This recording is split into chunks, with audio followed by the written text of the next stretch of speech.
Hello, everyone, and welcome back to the Suits and Laterals podcast. This is episode number 7. I'm your host for the evening, Jeff Rich. I'm joined this evening by Chris Green from Northern California, and he's our game expert. Chris, man, week of NFL games in the books. First thoughts? It's been an interesting week, to say the least. Lots of injuries already. I mean, we talked about the injuries during the preseason, but I swear I don't know how many big-name players got knocked out in the first game, too. It's just crazy. It seems like everybody's getting hurt this year, and, with this big push for player safety, I don't know that it's working. I think the only way to solve this player safety issue is to stop playing the game of football. I mean, it's the sad reality, but it's been going on for years and years. You can make the equipment better, but these guys, their contracts aren't guaranteed. Everything happens week to week.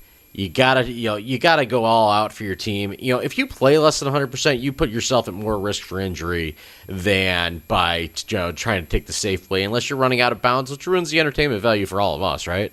Yeah, exactly. I mean, I from what I saw, it looks like everybody seems to be doing a pretty good job of hitting safer, if you will, with their tackling and stuff. I didn't see too many dirty plays, though we'll get into that here in just a moment. One thing that could have been avoided, though, was Alfred Morris, the running back for the Washington Redskins, down on the ground. Takes a questionable hit. Now, it's tough to review this play because the NFL has removed any and all evidence of it, any and all video evidence of it anyway, from the internet. And, of course, I'm talking about Ndamukong Suh. What is it? I believe that, it goes 0 against the incident count against Ndamukong Suh because we've just deemed that it's okay. It's okay for Ndamukong Suh to kick a player in the head or near the head, to cause a helmet to move away. I just think that at this point, and Ndamukong Suh is not going to face any penalty. The league has determined that there was no infraction that occurred on Sunday in Sunday's game between the Miami Dolphins and the Washington Redskins.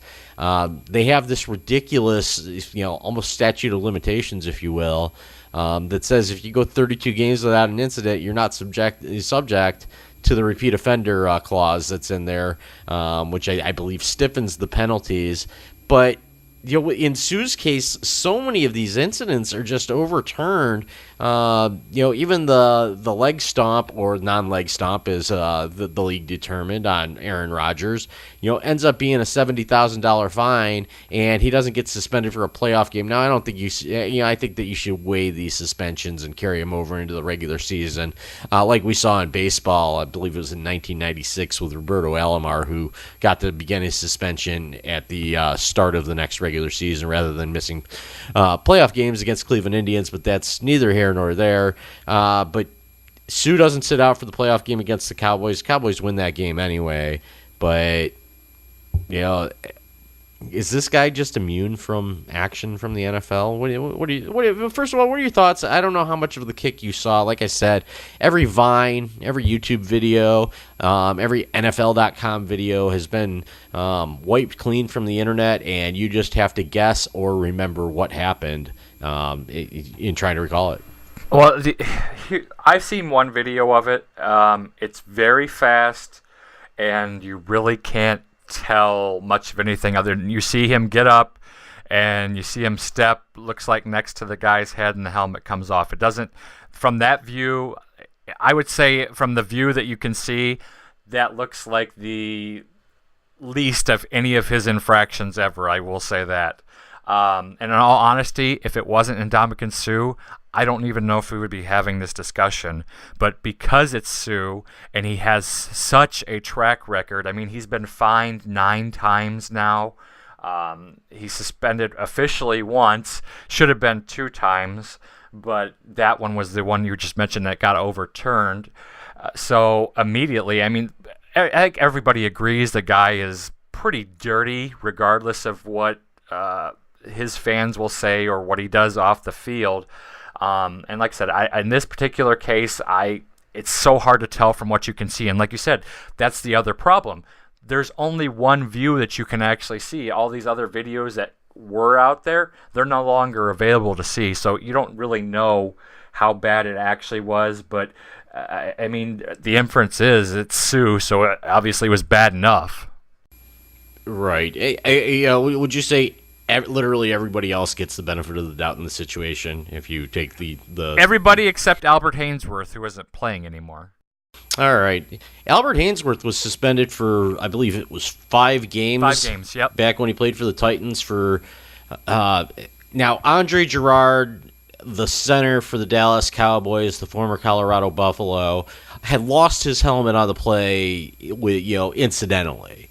And then Hainsworth stomped on his head, and the league gave him 5 games off. That's the way that went down, correct? Correct. In reading up about Hainsworth in preparation for this, and usually preparation is just wasted time, but in this case, I'm glad I read up on Albert Hainsworth, and there was behavior that was unseen that was also cited in the story about his suspension, that he'd had incidents going back to the University of Tennessee, that he was difficult in practice, that Jeff Fisher had no problem apologizing for him because Jeff Fisher, I saw the wrongdoing there, and I don't think too many people with the Tennessee Titans, other than his teammates on the defensive line that lost a really good asset at that point in time. I don't think that anybody really had too much of a grievance with this 5-game suspension. What's changed since then? Is Sue just more adamant about fighting these things? And Ndamukong Suh is a level far above what Albert Hainsworth was, even though Hainsworth was one of the more coveted players on the defensive line when he entered free agency. I don't think his free agency was anything like what Sue's was in this 2014-2015 offseason. Well, at the time, he was a big free agent, but, I mean, he didn't do anything after he got his big contract. So, I mean, that ended up being one of the worst contracts ever given out in history with the Redskins. So, but, I mean, you're right. Part of that, I think, is the fact that the helmet was off when he did it, which made it like 100 times worse, I think. I'm not trying to defend Sue either, so don't get me wrong on that. I mean, I've seen the guy do so many things over the years. I can't fathom how he hasn't been suspended. I don't know if it's just the policy the league has is the problem. I mean, this is kind of something that goes back to what we were talking about last week, is there is no set public structure for penalties for this. They have a fine system, yes, but there's no things that say, well, if you do this, you get this suspension or whatever. Why is that? Yeah, because the legal system protects the players' union is what I'm guessing. That's why they win all these appeals in court. And I think it's almost as if the NFL's thrown their hands up in the air. And let's not assassinate the character of the NFL. You know that I do that enough, and for good reason. But let's look at this from the other perspective. Let's look at this from the people that go to fight, the DeMaurice Smiths and everybody else in the union that goes to fight for guys like Ndamukong Suh, even though their fellow union member in the NFLPA is a victim. Now, Alfred Morris hasn't said much about this that I've read about anyway, but don't the players after a while need to protect themselves from themselves? From one player to another. Well, yeah, you gotta believe so. I mean, I kind of mentioned this when we talked about this a little bit last night, is that I don't think there was any love lost with Sue leaving Detroit with his teammates. I mean, yes, he's a great player and he makes an impact on the games, but all these times that he does this to the other team, it's going to be his teammates that end up being retaliated against because the other guys are going to come off after them. It's never Sue that seems to be on the receiving end of this stuff. It's always somebody else that gets the retaliation. So you got to think at some point his teammates are going to say enough. Now, either he just doesn't give a darn or what, because he hasn't changed his behavior, obviously.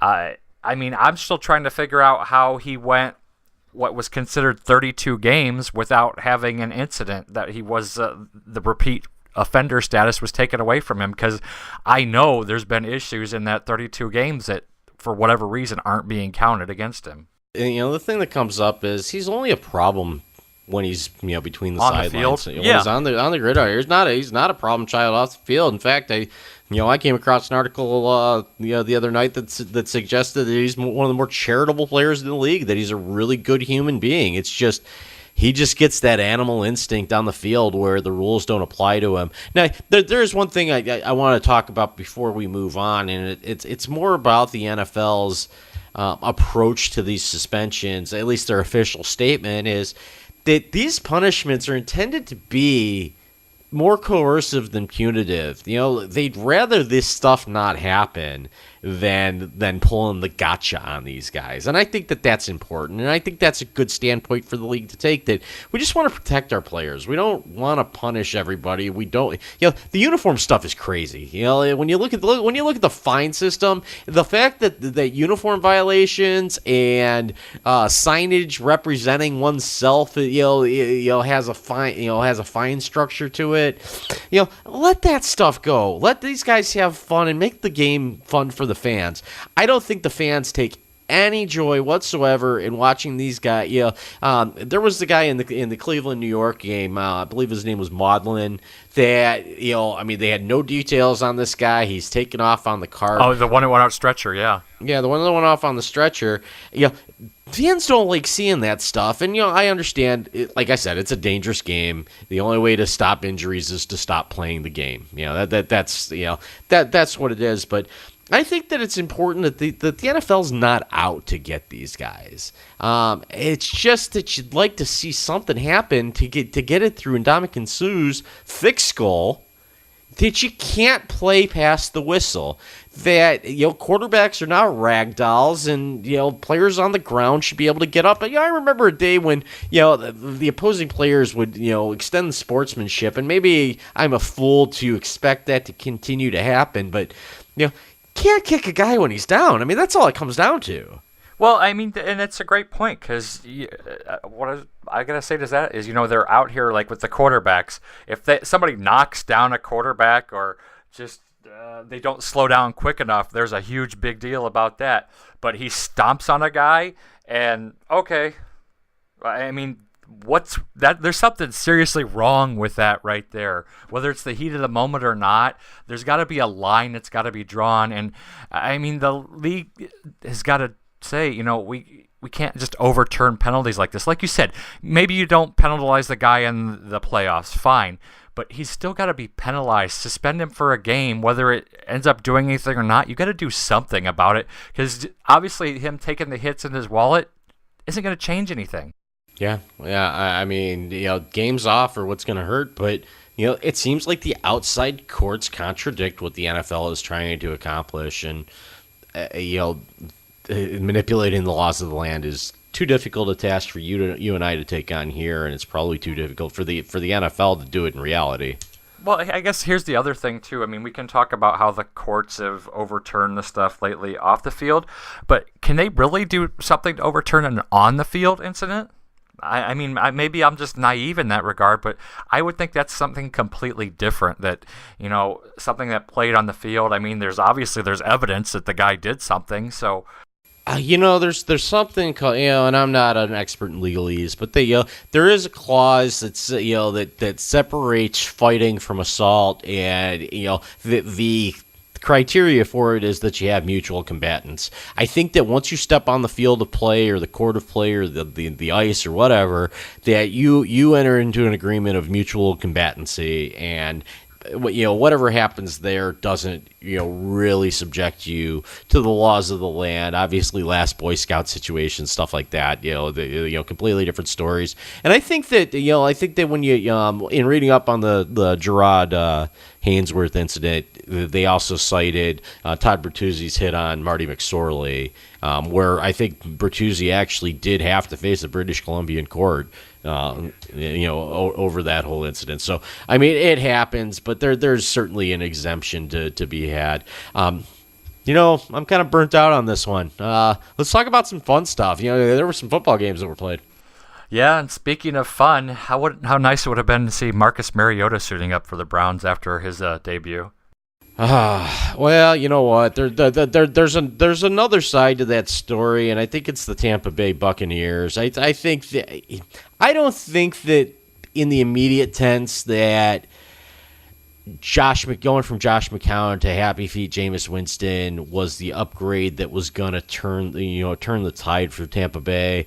I think it was a completely different story when you look at what's going on in Nashville with Ken Whisenhunt, the Titans. I mean, they drafted Mettenberger a year ago. He couldn't stay healthy. They just couldn't figure out anything on offense a year ago. I think that Tennessee's made some improvements in the offseason, and obviously Mariota is a giant upgrade to whatever they were throwing out there at quarterback.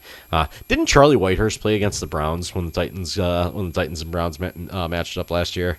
Yeah, Charlie Whitehurst, Jake Locker. I was trying to think if the third quarterback made it into that game too, but I think it was just the two of them. Yeah, I mean that was that huge comeback that the Browns have. I think they came back from like 26 points down or something like that to win. But anyway, so getting into that game yesterday, so Tennessee versus Tampa, you got number 1 pick versus number 2. And Marcus Mariota wins this one, comes out 13 of 16, throws for 4 touchdowns in the first half alone. It's a 42-14 winner. And on the flip side, Jameis Winston's first pass is taken back for a pick 6. I mean, what a auspicious beginning for him, while for Mariota, an amazing start. I mean, he was, a lot of people were saying with that system he ran with Oregon, would he even be ready to start at the beginning of the season as a pro quarterback? Well, I think that question's been answered, at least for one game. I think that if you have the size, and Mariota does, I think that he was well coached. I think he was well groomed. I think that the system, the NFL system grew on him. And I'm not saying it didn't on Jameis Winston. I think Jameis Winston probably played a more similar offense at Florida State going to Tampa than Mariota did, going from playing for Mark Helfrich to playing for Ken Whisenhunt there in Tennessee. But I just, I don't think that you can label these quarterbacks. I think you take a guy like Manziel that ran all the time. You take some of these guys. Winston had a great supporting cast. Don't forget, he was throwing to Kelvin Benjamin for a year, and even a year ago, he was throwing to Rashad Green. He still had a great tight end outlet in Nick O'Leary down there at Florida State, and they still had a running game with Carlos Williams and Kermit Whitfield. So I think that, once all you do going from college to the NFL with Marcus Mariota is you take away the read option element of his game, and you don't necessarily need to run stuff like that because the NFL is just too fast, and they do defend that really well at the next level. Exactly. So, well, that's enough with that one. Why don't we move on to another big matchup the opening day? You got Indianapolis versus Buffalo. You got Andrew Luck coming off of that AFC Championship performance against the Pats, and they add some nice new weapons for him, and Andre Johnson, Frank Gore, and Buffalo's coming out. They've got Rex Ryan as their coach now. They have Tyrod Taylor as their quarterback, and added LaShawn McCoy in the offseason, and it's a Buffalo pretty easy 27-14 win, actually. I was kind of surprised how easily that game went for Buffalo. Well, didn't this game start out 24-0? Indy scores a touchdown. They go for 2, which everybody speculates. So it's the new extra point rules. No, they were down 3 scores. So they needed 3/8 to equal 24, and it became moot because Indianapolis kicks the field goal to go up 27-8. Or I'm sorry, Buffalo kicks the field goal to go up 27-8. I thought it was a disappointing performance for Andrew Luck. I don't think that Indianapolis's defense was ready. I think that Rex Ryan's just a hell of a football coach, and I don't just mean on the defensive side of the ball. I think that he did things with Tyrod Taylor that Doug Marrone wasn't able to do with anybody a year ago. Buffalo already had a really good defense. You add a little bit of scheme. You add the element of scheme, surprise. To that whole thing. You add Shady McCoy, you add those elements in the offseason. I thought Buffalo had a great offseason. I thought that they improved their defense. I think that they found a way to make ready-to-go instruments into performance objects. That front 4 is just dangerous. They gave Andrew Luck fits all day. He was always on the run. You can't throw the ball 49 times against the Buffalo Bills and expect to win the football game. I don't even care if you have Andrew Luck. Exactly. So let's move on from the AFC Championship loser to the Super Bowl loser. The Seattle Seahawks, coming off that tough loss to the Patriots where everybody kind of questioned Pete Carroll's play calling at the end of the game, and a little bit of controversy actually came up again following yesterday's game with the play calling at the end. So you had the St. Louis Rams, new look Rams, with Nick Foles at quarterback, and they pull out a 34-31 overtime win. So what's your thoughts on the play calling there at the end and the whole game as a whole? You're damned if you do, and you're damned if you don't. In the Super Bowl, they should have run it in the Edwards Jones Dome or whatever they're calling the Rams Stadium now. You should have thrown the ball instead of giving it to Lynch. You shouldn't have put it on Stephen Hauschka's leg. You know what? This game wasn't that much of a surprise to me. Seattle has struggled at St. Louis for a number of years now. I think the Rams are a really improved football team. I think that they've underperformed, and I think that's on Jeff Fisher.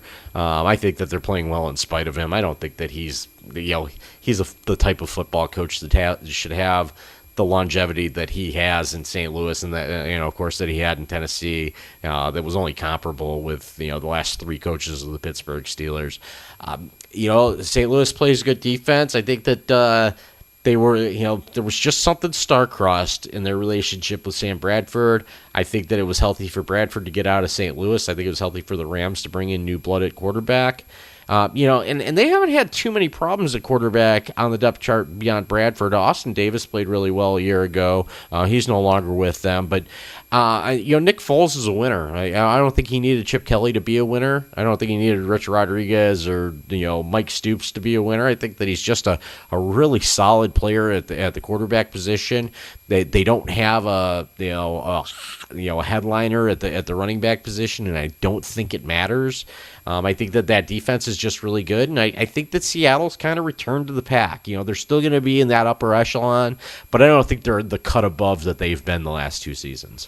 Well, and Tavon Austin had a big day too. He had a punt return for a touchdown, and he also had a nice run for a touchdown. So, and I thought that was kind of interesting too. He actually had more run attempts than he did pass receptions. Yeah, that's that's the Braxton Miller effect. I don't think that the Ohio State, the former Ohio State quarterback turned H-back has revolutionized that position. But there's a lot more Percy Harvin types out there, and Harvin had a big game in Buffalo that I don't know if we mentioned or not. But yeah, these speedy guys, they're finding ways to get them the ball. They're not going to be able to run between the tackles really well. But if you can find ways to get them the ball in space, they're going to make things happen. They turn plays from scrimmage into kickoff returns, essentially.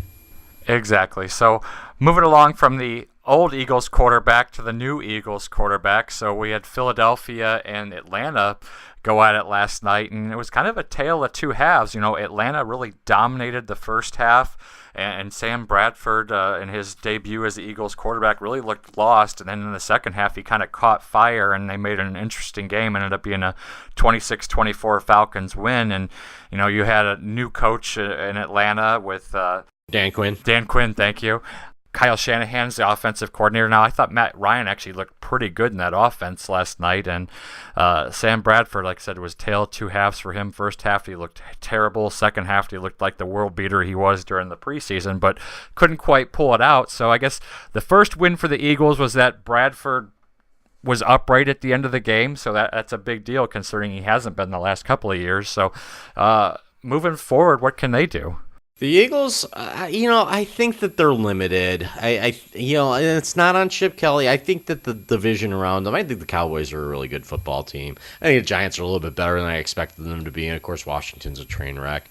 I think the Eagles are an 8-8, 9-7 team, and I think that I think they're turning into the San Diego Chargers of the NFC, quite frankly. It's just that there's a certain it factor. I don't think that they have the gas to go 60 minutes. And that's what it takes, and let's face it, Parkey misses a long field goal that would have, that may have changed the result of the game. It may not have, because Atlanta playing at home with, since Matt Ryan got there, Atlanta in the Georgia Dome is just, they need a lot of things to go wrong for them to lose games at home. Matt Ryan, he still has Roddy White. Julio Jones, of course, helps, and And the element that they've added to protect Matt Ryan from landing on his ass is Tevin Coleman, the rookie out of Indiana. I thought that he was just solid all night. I thought that he hit the he seems to hit the holes fine. He picks up he picks up his duties in pass protection. And and he can gain yards in chunks. He's not going to be a breakaway runner, but he's certainly a guy that you love to have on your team at the end of the game when you got to kill clock. They didn't have to kill clock on Monday night, but there just seems to be something complete about that Atlanta offense, other than Andy Levitre, who's been the most overrated interior lineman of the last 15 years in the NFL. Yeah, I mean, they like I said, it was a close game there, and Atlanta pulls it out. The other big thing I kind of noticed from this game on the Eagles side of it is that the running game for them, just not much there. You had McCoy there running all over the place the last couple of years, and they brought in DeMarco Murray and Ryan Matthews, and the two of them combined for 13 yards and 11 carries. That's kind of shocking to me. Well, you know what? You can't run that read option with Sam Bradford. They know that, so it takes a little honesty away from the defense when you go to run play action and things like that. It's got to be a true play action, which isn't exactly the design to Chip Kelly's offense. Now, keep in mind, Nick Foles wasn't Michael Vick, wasn't confusing anyone with Michael Vick under center there, but I think you're a little more limited what you can do in the run game with Sam Bradford. He's quick out, he's quick out from under center. I think you take a lot away from Sam Bradford's game when you put him in the shotgun, and I think that costs Philadelphia's offense. Now, DeMarco Murray's not running behind that Dallas Cowboys line anymore. There's a distinct difference between, the protection that he had in the running game, running for the Big D a year ago versus what Chip Kelly puts in front of him, and it's an offensive line that gets gassed, and they've got to focus more on pass protection. It's almost like they have to throw to set up the run where everybody else runs to set up the pass. Exactly. So let's move on and finish up with DeMarco Murray's old team, the Cowboys, taking on the Giants. And, it was a close game there at the end. It was actually a very controversial ending we can get into in a second. But Tony Romo leads the Cowboys back from 10-plus points down. They win 27-26. But I think the bigger story at the end there is the Giants, with a minute and a half left, they have a chance to run out the clock. Dallas doesn't have any timeouts, and Eli Manning throws it away, stops the clock, and Dallas gets the ball back, comes down, and wins the game. Take the sack, Eli. Just a rookie mistake by a seasoned veteran and a two-time Super Bowl champion. Really disappointing. You put that on Tom Coughlin for, trying to make sure that doesn't happen. There's a lot of bizarre things that happen to the Giants at the end of games, especially against division rivals. I don't know if you remember the Deshaun Jackson kick return with Matt Dodge punting, where it was the only way the Giants could lose the game, and they found a way to, if they kick it out of bounds, the game's over. I think there was 6 seconds left when he punted the football. So, just bizarre things happen to the New York Giants when it's not their year. When it is their year, bizarre things happen too, but they happen in their favor. So, take the sack, Eli. Get the upset and. Work your way towards surprising everybody with a division title. I thought the better team won, but not because they did all the right things. Well, exactly. I mean, Dallas struggled there for a while, and I mean, Romo came back and pulled it out. But I think the bigger news from the game is the Cowboys lose Des Bryant for at least the next 6 weeks. Of course. I mean, I think that's a bigger story than the mismanagement of the clock.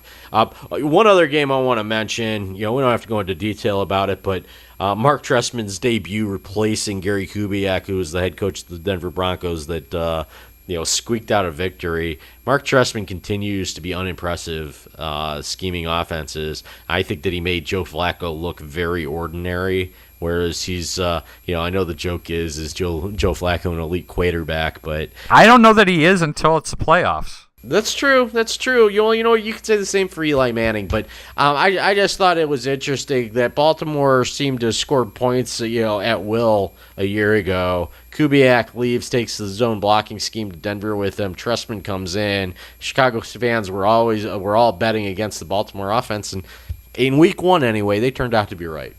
Yeah, I mean, that was an ugly game in all honesty, all the way around.